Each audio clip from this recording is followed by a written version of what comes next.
Hola, este es un nuevo video de metodología de la investigación educativa. Lo que vamos a hacer en este video es hablar del diseño de la investigación educativa según su método. Voy a hacer una distinción entre enfoques, tratando de verificar lo que trae consigo en cuanto al diseño en el enfoque cuantitativo respecto del enfoque cualitativo. Un primer elemento a relacionar es la inferencia. El enfoque cuantitativo lo que hace es relacionar una inferencia deductiva. La inferencia deductiva se la puede pensar como una aproximación procedimental lineal.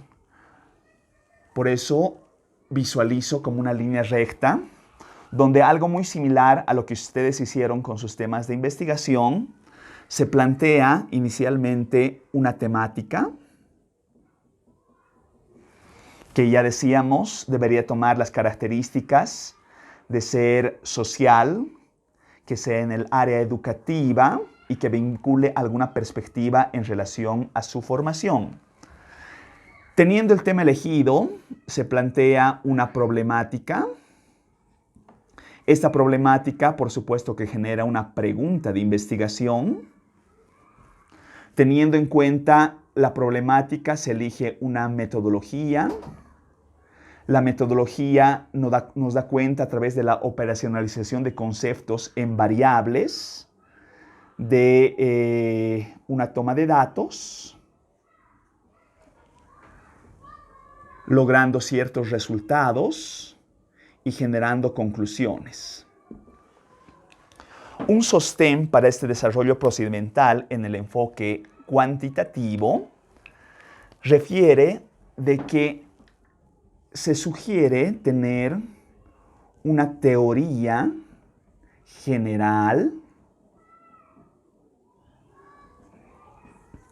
que permita dar cuenta del soporte que abstraiga la realidad para el entendimiento de la temática.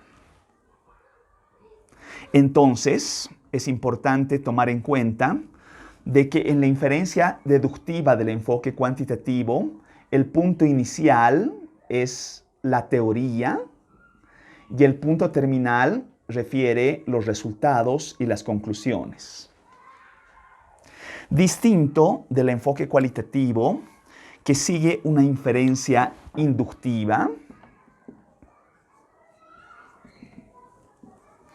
donde distinta de esta lógica procedimental de la inferencia deductiva lineal, en el enfoque cualitativo se tiene un proceso iterativo que se puede pensar como en una espiral. Piensen que en el enfoque cualitativo, el primer paso es a través de la toma del dato. El dato permite generar un primer análisis, es decir, después de lograr las unidades de análisis de las cuales se recaba sus experiencias, vivencias, conocimientos, este dato se lo sistematiza, se lo codifica, se generan ciertas categorías de análisis y estas categorías de análisis me permiten explorar en el siguiente dato. Y el siguiente dato me permiten luego generar un nuevo análisis que me deviene en otro dato que también se lo analiza y así sucesivamente. Por eso es que relaciono un proceso recursivo, iterativo, donde se gestan varios eslabones hasta lograr una conceptualización que permita generar una teoría sustantiva.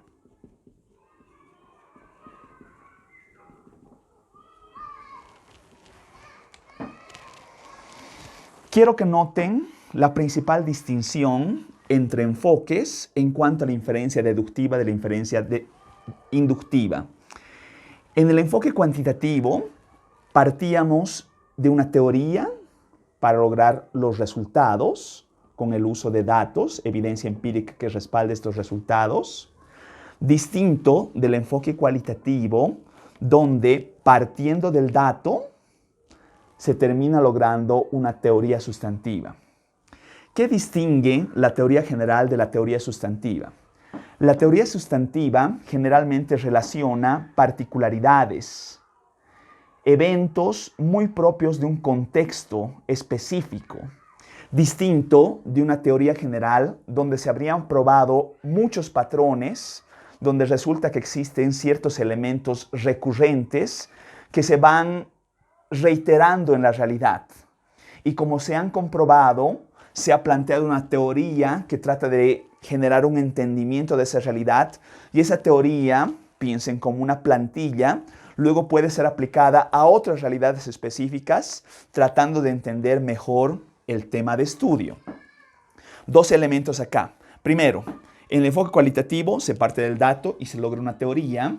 En el enfoque cuantitativo se parte de una teoría para lograr los resultados. ¿Es posible que de la teoría sustantiva pueda pasar a una teoría general? Por supuesto que sí. Cuando una teoría sustantiva es verificada en varios contextos, en varias realidades, se piensa que se pueden demostrar ciertos patrones, se pueden lograr ciertas generalidades que me permitan plantear una teoría general. Piensen, por decir algo, estamos hablando de el aprendizaje significativo en el aula. Entonces, el aprendizaje significativo en el aula, en una unidad en particular, una unidad educativa en particular, puede traer consigo ciertas connotaciones muy específicas del contexto, logrando aterrizar en datos de mis estudiantes, datos que van siendo analizados y que me generan una teoría sustantiva de ese contexto específico.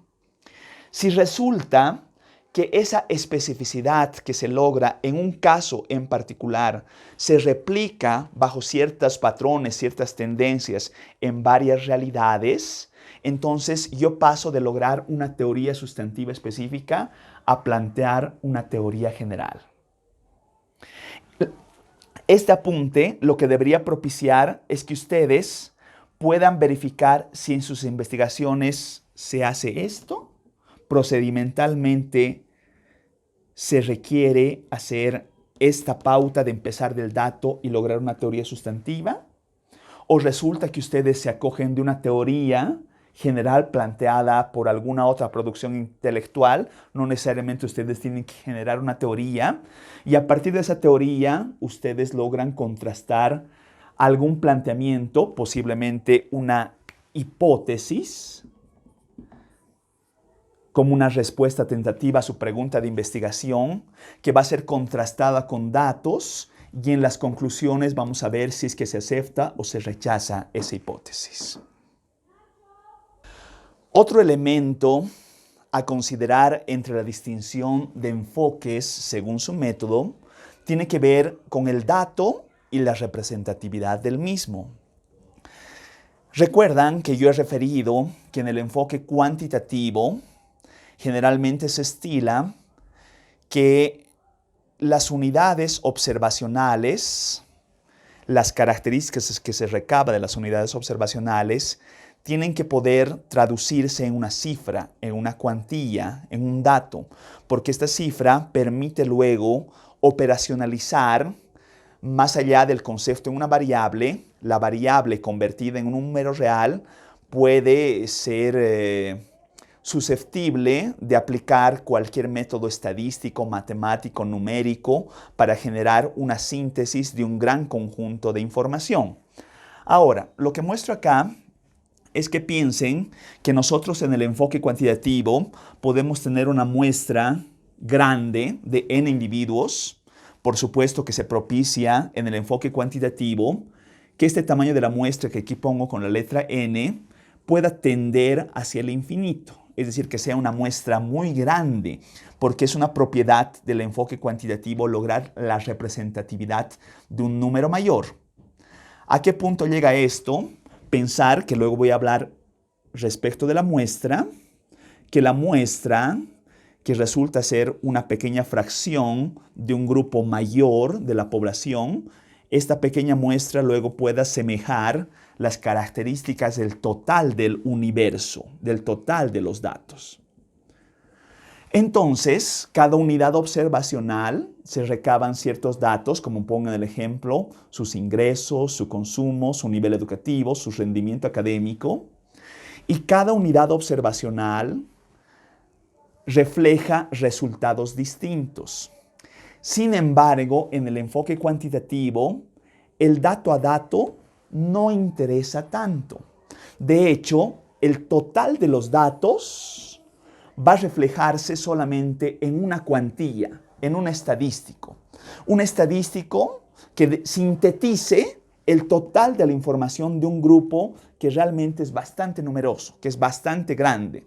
Por tanto, en el enfoque cuantitativo, el dato que relaciona, recuerdan de la primera explicación del primer video, elementos de una realidad un poco más materializable, más concreta, menos abstracta.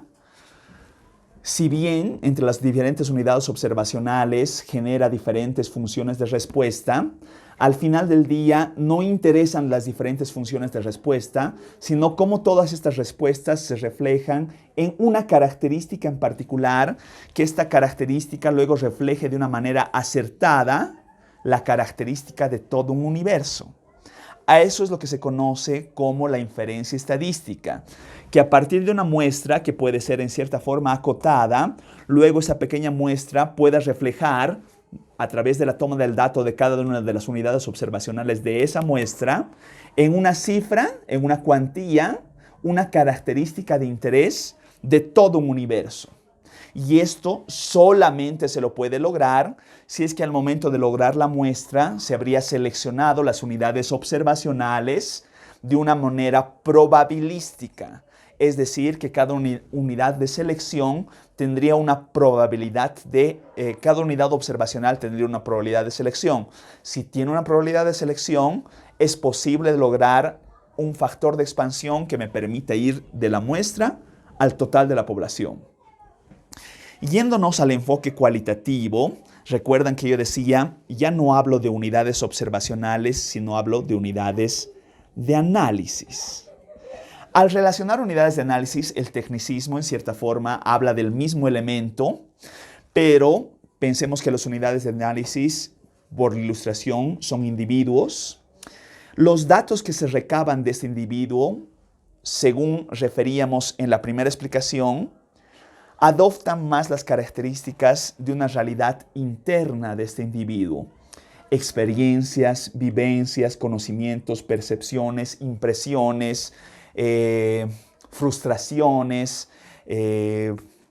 un sinfín de elementos propios del constructo mental de cada individuo. Adicional a ello, resulta que en el enfoque cualitativo, si bien antes perseguíamos representatividad buscando una muestra probabilística que lleve al total del universo, en el enfoque cualitativo la representatividad no es una premisa. De hecho, más bien se busca explorar en el caso a caso, buscar la profundidad, conocer con mayor amplitud al individuo a través de sus características, de su realidad interna. Y de esa forma no se sintetiza como el enfoque cualitativo en una cifra, el conocimiento, la característica de todo un universo, sino más bien se trata de buscar que a través de la comprensión de mi unidad de análisis yo pueda generar un mejor entendimiento de esa realidad compleja. Ya sabemos que además de la característica propia del dato, también tiene mucho que ver la forma como se toma el dato. Generalmente se estila, a través, piensen en una encuesta, un método para lograr datos del enfoque cuantitativo, donde se pregunta a través de una boleta todas estas características. Posiblemente en el enfoque cualitativo, la técnica de lograr una encuesta se hace a través de una entrevista, donde se indaga, se explora en el individuo, o posiblemente simplemente mediante observación, o posiblemente con revisión documental, viendo información conexa de este individuo, se pueda generar cierta información que me permita entender esta realidad compleja, pero con la distinción de aquí de que en el enfoque cualitativo el caso a caso sí importa, en el enfoque cuantitativo no. Entonces lo que les solicito, verificar si en la aproximación que ustedes están realizando en su investigación es necesario sintetizar de un grupo humano en una cifra a través del dato logrado, o es que resulta que ustedes están priorizando profundizar en una unidad de análisis y lograr profundidad en el entendimiento de esta única, no diré única, pero pocas unidades de análisis. Si bien aquí el muestreo era probabilístico, aquí no se requiere, en el enfoque cualitativo, no se requiere un muestreo probabilístico. De hecho, los muestreos no probabilísticos dan cuenta de una selección deliberada de unidades de análisis. Posiblemente se eligen casos específicos donde se rescate características particulares de una realidad concreta. Tomen en cuenta que en la anterior explicación que yo daba, se da dato, análisis, dato, análisis, dato, análisis. Entonces, esta es otra forma como también se logra el muestreo no probabilístico en el enfoque cualitativo. A esto es lo que se conoce como la bola de nieve. Indago una primera unidad de análisis, esta me deriva a la siguiente, y a la siguiente, y a la siguiente, y a la siguiente. ¿Esta bola que crece es infinita? No. Esta bola solamente va a crecer hasta lograr una saturación. ¿Qué refiero con la saturación, o conocida también como saturación teórica? Cuando las unidades de análisis ya no me aportan más información. ¿Qué quiero decir con esto? Piensen que estoy tratando de relacionar las experiencias de los docentes sobre un proceso enseñanza-aprendizaje específico. Pregunto al primer docente y me da cierta información. El siguiente docente me adiciona alguna información más. El tercer docente, un poquito más. El cuarto tal vez refiere a algunos elementos, pero en cierta forma está repitiendo mucho de lo que dijeron los tres docentes anteriores. Un quinto docente ya no dirá mucho más. Por tanto, ya se habría logrado la saturación y yo no necesito indagar en más unidades de análisis. Entonces, la pregunta es, ¿su investigación propicia esto en cuanto a la toma del dato o propicia este otro procedimiento en cuanto a la toma del dato? Como último apunte, que tampoco voy a ser extenso en esta explicación, dado que ya referí en videos anteriores y más aún de una manera más detallada en el módulo de métodos cualitativos. El anterior video yo relacionaba que el enfoque cuantitativo, para hacer su distinción en las investigaciones que propicia una investigación educativa en sí, se da cuenta del tipo y del alcance. Recuerdan que hablábamos desde descriptivo, exploratorio, correlacional, explicativo, y posiblemente hablábamos de algunas investigaciones que son experimentales, de otras no experimentales, y si ustedes elegían el enfoque cuantitativo, deberían ver cuál es el alcance. Recuerden también que decíamos que dada que la primera intencionalidad es generar una monografía se estila que tenga un alcance meramente descriptivo. Sin embargo, hay una parte prospectiva donde eventualmente esa parte descriptiva, ese alcance descriptivo en el cual ustedes están propiciando posiblemente con el enfoque cuantitativo su investigación, tendrá que convertirse en un alcance más explicativo. Independientemente de lo que ustedes hayan apuntado en cuanto al enfoque cuantitativo, si fuera elección, en el enfoque cualitativo no se estila hablar de tipo y alcance, sino se relaciona más bien un diseño. Digo que no voy a ser extenso porque solamente voy a referir a algunos diseños, los más utilizados en la investigación educativa, tomando en cuenta algunas características. Voy a hablar de los diseños etnográficos, de teoría fundamentada y la investigación-acción. Un diseño etnográfico en el enfoque cualitativo, bastante utilizado dentro de la antropología, la sociología, se habla de un estudio sistemático de personas, donde se trata de rescatar ciertas realidades particulares, realidades concretas, muy propias de un contexto sociocultural. Recuerdan de nuestro video de módulo de métodos cualitativos, cuando hablaba del diseño etnográfico, hablaba de algunos que pueden ser realistas, que tomen en cuenta alguna problemática específica. Recuerden el de las mujeres migrantes de Latinoamérica hacia España, o posiblemente que pueden tal vez tomar en cuenta datos. Algunos diseños etnográficos que pueden ser más críticos, con algunas particularidades, más en el ámbito educativo, por ejemplo, el fenómeno del bullying. O en el caso de un diseño etnográfico clásico, muy en la esencia de estudiar culturas tribales, donde se da cuenta de sus usos y costumbres. Cualquiera, en su esencia, sea realista, crítico o clásico, los estudios de diseño etnográfico generalmente requieren de bastante tiempo, porque el investigador tiene que imbuirse en una realidad, conocerla, tal vez desde una mirada de observador más que de participante, y conocer con detalle la profundidad de esa realidad compleja. Por eso es que en investigación educativa, adicional a hablar de diseño etnográfico, se estila hablar de microetnografía, o también conocida como antropología educativa.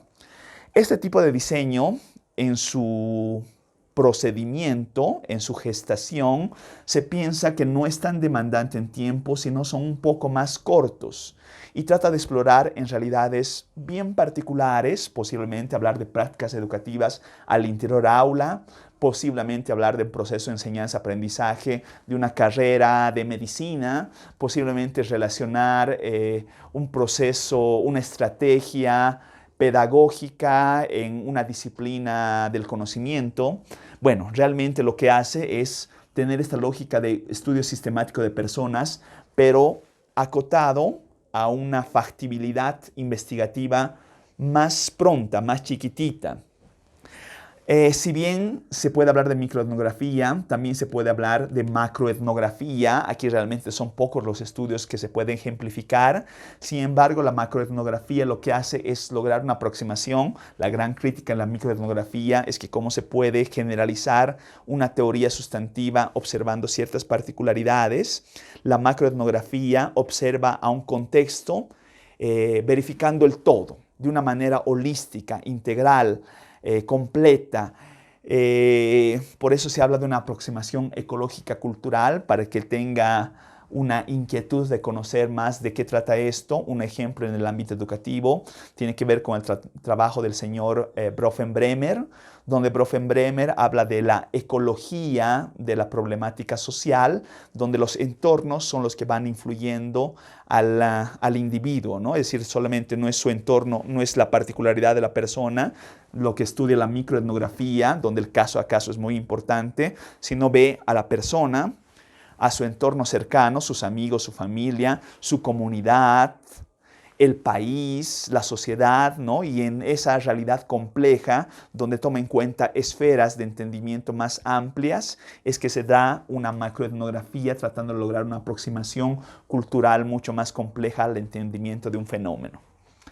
Así como existe lo etnográfico, más de reciente data, se habla de la teoría fundamentada.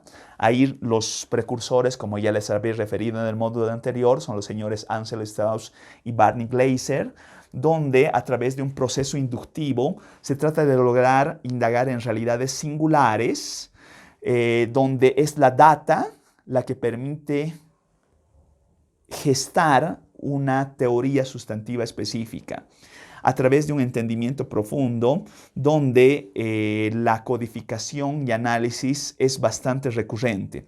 Vuelvo al gráfico que decía dato, análisis, y así sucesivamente hasta devenir en una teoría. Esta es la lógica básica de lo que es la teoría fundamentada, donde se propicia lograr datos hasta generar una saturación teórica, y el resultado final es una teoría sustantiva que trata de explicar una realidad compleja. Buscaré ejemplificar algún estudio que traiga consigo lo que es la teoría fundamentada. Pero más de reciente fuente se puede hablar de la investigación-acción, Otra mirada dentro del paradigma sociocrítico, donde en la investigación educativa se trata de resolver problemas cotidianos, posiblemente mejorar una práctica educativa docente, posiblemente conocer un proceso de aprendizaje complejo. Generalmente este tipo de estudios, investigación, acción, se los realiza en un entorno naturalista, es decir, el investigador se imbuye en la realidad y el involucramiento es bastante pleno, ya que tiene que hacer parte a sus diferentes actores para tratar de conseguir, primeramente, matizar un problema y tratar de lograr una solución. Vean que yo hablo de las partes, donde primeramente un primer momento es realizar una observación. A través de conocer esta observación, se empieza a pensar en cuál es la problemática que existe.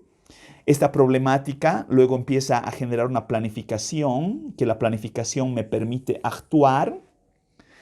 Este actuar y pensar tiene que ser muy imbuido con sus propios actores, los que son parte de la problemática. Y una vez que se plantea la solución pretendida, se trata de lograr una retroalimentación de los mismos actores buscando un cambio social.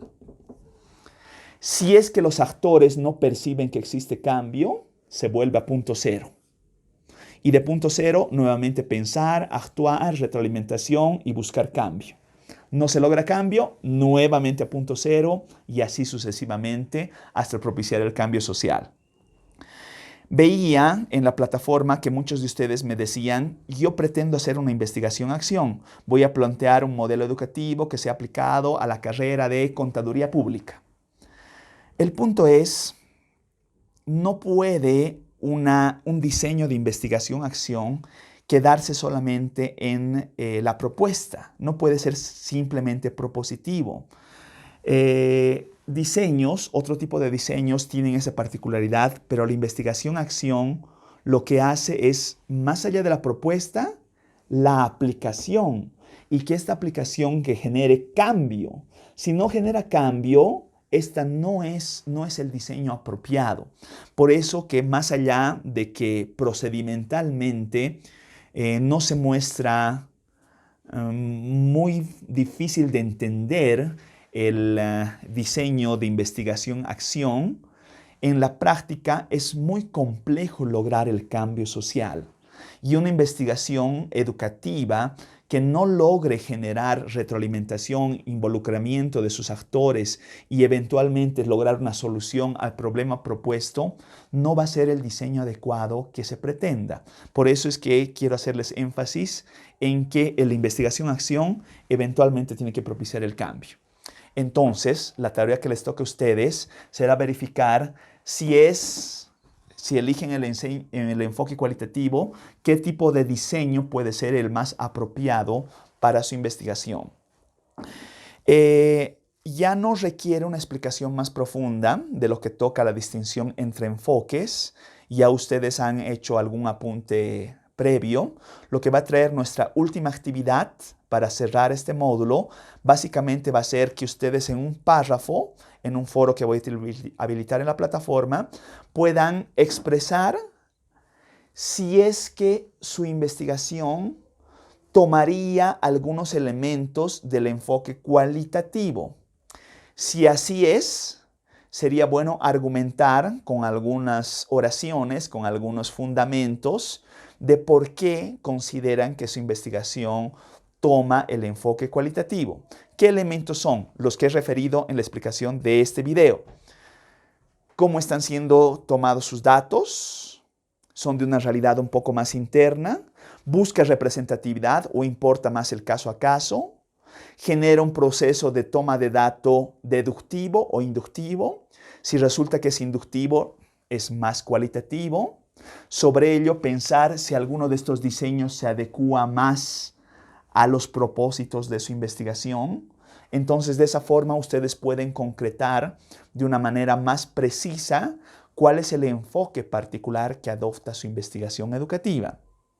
Sumado a ello, que dado que el desarrollo de la monografía pretendida explora toda la parte descriptiva, en la parte prospectiva de la monografía se brinda un apunte pequeño donde lo que ustedes van a generar en su actividad lo relacionen en cuanto a alcance, representatividad, dato, diseño. Muchas gracias y con esto cerramos nuestros videos de metodología de la investigación cualitativa.